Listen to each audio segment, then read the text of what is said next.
ಒಂದು ಸಣ್ಣ ಹಳ್ಳಿಯಲ್ಲಿ ರಾಮಯ್ಯ ಎಂಬ ಬಡ ರೈತನು ವಾಸಿಸುತ್ತಿದ್ದ. ಅವನಿಗೆ ಸ್ವಲ್ಪ ಭೂಮಿ ಮಾತ್ರ ಇತ್ತು. ಮಳೆಯೇ ಅವನ ಬದುಕಿನ ಆಧಾರ. ಮಳೆ ಬಂದರೆ ಸಂತೋಷ, ಬರ ಬಂದರೆ ದುಃಖ. ಪ್ರತಿದಿನ ಬೆಳಗ್ಗೆ ಸೂರ್ಯೋದಯಕ್ಕಿಂತ ಮೊದಲೇ ಎದ್ದು ಹಳೆಯ ಗದ್ದಲಗಾಲು ಹಾಕಿಕೊಂಡು ಹೊಲಕ್ಕೆ ಹೋಗುತ್ತಿದ್ದ. ಕೈಯಲ್ಲಿ ಹಣ ಕಡಿಮೆಯಿದ್ದರೂ ಮನಸ್ಸಿನಲ್ಲಿ ಪ್ರಾಮಾಣಿಕತೆ ತುಂಬಿತ್ತು. ಭೂಮಿ ತಾಯಿಗೆ ಮೋಸ ಮಾಡಬಾರದು ಎನ್ನುವುದೇ ಅವನ ನಂಬಿಕೆ. ಒಂದು ವರ್ಷ ಭಾರೀ ಬರ ಬಂತು. ಬೆಳೆ ಒಣಗಿ ಹೋಯಿತು. ಊಟಕ್ಕೂ ಕಷ್ಟವಾಯಿತು.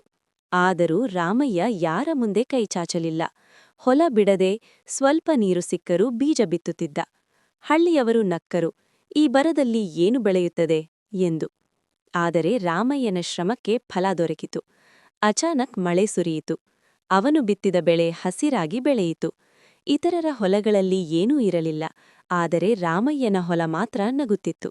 ಬೆಳೆ ಬಂದಾಗ ಅವನು ಧಾನ್ಯವನ್ನು ನ್ಯಾಯವಾದ ಬೆಲೆಯಲ್ಲಿ ಮಾರಿದ. ಬಂದ ಹಣದಿಂದ ಸಾಲ ತೀರಿಸಿದ. ಹಸಿದವರಿಗೆ ಅನ್ನ ನೀಡಿದ. ಹಳ್ಳಿಯವರು ಅವನಿಗೆ ಗೌರವ ನೀಡಿದರು. ಅಂದು ರಾಮಯ್ಯ ಹೇಳಿದ ಮಾತು, ಕಷ್ಟ ಬಂದಾಗಲೂ ಭೂಮಿಯ ಮೇಲೆ ನಂಬಿಕೆಯಿಟ್ಟವನು ಎಂದಿಗೂ ಸೋಲುವುದಿಲ್ಲ. ಪಾಠ.